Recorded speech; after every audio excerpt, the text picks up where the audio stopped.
Hi, I'm Marcy McNeil, Digital Media Supervisor for Mobile County Public Schools, and we are technically speaking with Miss Kelly Parker from Tanner Williams. Hi, Miss Parker. Hi, good morning. Good morning, how are you? Doing well. Thank you so much for joining us this morning. I wanted to talk to you because I've been seeing you so much on social media. Yes, that seems to be our hub these days to stay connected. True, and I think you do a great job. So that's why I wanted to bring you on the show and talk to you a little bit about what do you do and how you got started, because I normally follow teachers, but I haven't seen you that much. This is something, I mean, you've just kind of piped up your game and stepped it up since all of this happened. Can you tell us a little bit about it? Well, once we knew the closure was coming, I knew that we would need other resources for our parents. Our school system did a great job putting together a packet for them and then providing the opportunity for them to do iReady at home. But I wanted them to also have lots of resources that were not necessarily screen time and would get them outside and moving and active. And so I've just constantly been looking for links to different locations and places that they would be able to use activities for arts and crafts or cooking or nature walks, that sort of thing. That's great because they can take the digital world and kind of integrate it with the regular world. I think that's really, really helpful. I mean, what do you suggest to parents whose children are like, I got to get on the iPad, I want to turn on the TV? So especially for our early childhood learners, which would be your pre-K through second grade, I would encourage that you would balance that time with the screen along with activity outside. I see lots of sidewalk drawing going on, and so those activities away from the computer. I truly think that 20 or 30 minutes on iReady in math or in reading each day is sufficient, and then working some in your packet, but then spending time enjoying the opportunity where we don't have a schedule and have to do specific activities in a given time is perfect for this time right now. I agree. I think you have to kind of level it a little bit, but they do need to get on and they do need to connect. And speaking of connecting, how are you connecting with other Tanner Williams teachers? How are you guys getting together and talking? So we met last Thursday before we left school and spent most of the day together preparing for if we don't return on our target date of April 6th, and started preparing for possible online learning. And then through text and FaceTime and those type of our cellular service has been my way to connect with others. That's been really good and really important because you want to kind of stay in tune. I mean, these are people that you see on a regular basis. They become family. Yes, and then our principal last night read to our school from her home. So that was super cool and a great way for everyone to get connected. I'm seeing a lot of teachers, a lot of principals are out there reading and holding live streams to their students. How do you think that is beneficial to the student? I think it's very beneficial. I had decided that I would wait on using Zoom until we found out whether or not we would need to go to online learning. But then this past weekend, I started thinking about the fact that many of my second graders had not seen each other for over a week, and that was an unexpected. So I decided on Monday to provide the opportunity for any parent and child that would like to hop on Zoom for us to connect.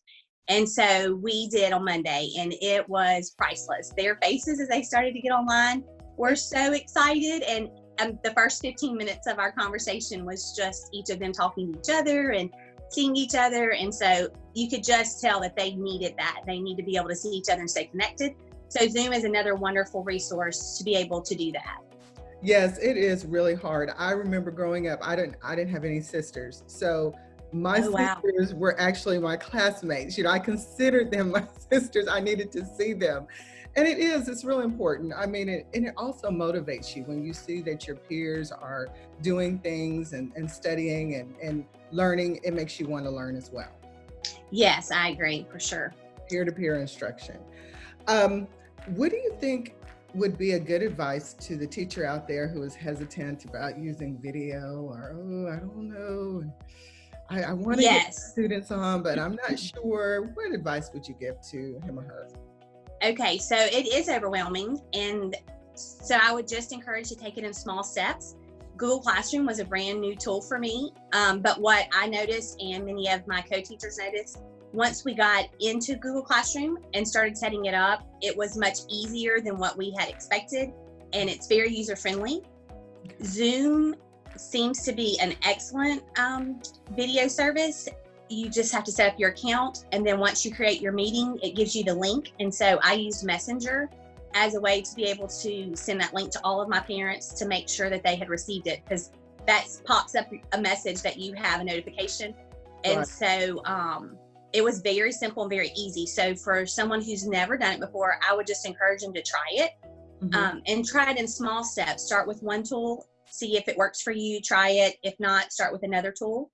And I think they'll be pleasantly surprised that it's not as challenging as we think it is. Our school system has a license with Nearpod, and so teachers are able to log in with their MCPSS credentials from the Nearpod website, and I believe it's also on 365, and they are able to have a variety of lessons available, already created. Our district has a district library. Dr. Chappelle has worked diligently to continue to grow that district library, and so you can put in the topic or standard that you may need, that you're needing a lesson for, and search, and there more than likely is a lesson already created, and you choose the lesson, and you can choose to either do a live lesson or a student-paced lesson, and it will give you a code, and then that code is what you share with your students, and you could share that through your Facebook page, you could share that through Class Dojo, you could share that through Remind, through Google Classroom, so lots of ways to be able to share the code, and that would probably be one of the most easiest ways for a teacher to get started with tools for online learning. I think I agree with you. I think you need to start small, but start, because Yes. a lot of people were thrown into it this past week. And I think if you just kind of just ease into it before this happened, you would have been a lot more comfortable. But you know, it's something that we're going to. It's something that's the future. Right. And I'll be honest with you, I have attended a couple of workshops in Google Classroom, and I've gone back and tried it, and I was like, I just don't have time to implement it. I don't see how I'm going to be able to integrate this into my classroom.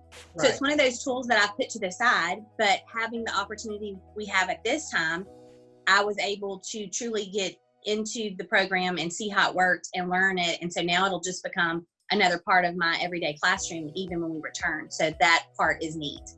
That's great. So it's actually something now that you will be using for instruction. Yes. Oh, that's great. That's wonderful.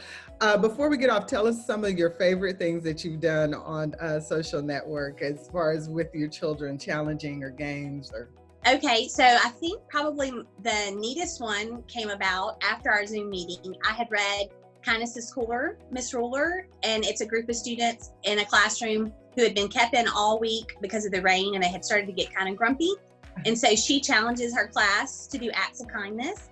And so I read that on Monday, thinking about the fact that many of our kids have been at home and not been able to go and do like they usually do.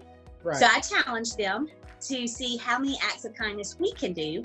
So I used Padlet, and I created a wall. And so my students are now able to document their acts of kindness with a picture and just some information beside it. And so it's starting to grow, and I think that's right now is my favorite activity, just seeing how they're looking for ways to be kind, even in the midst of our situation.